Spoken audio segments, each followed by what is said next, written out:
specific PSI. This one is 13 PSI, which we're using to measure injury. Because remember, it's not whether the hero lives or dies, it's whether he walks away unscathed.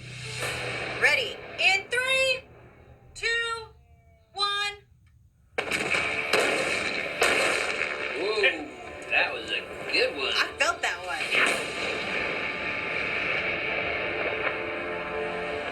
Look at that. That's perfect.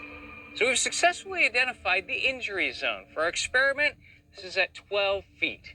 At 14 feet, the disc didn't go off, so he'd be safe out there.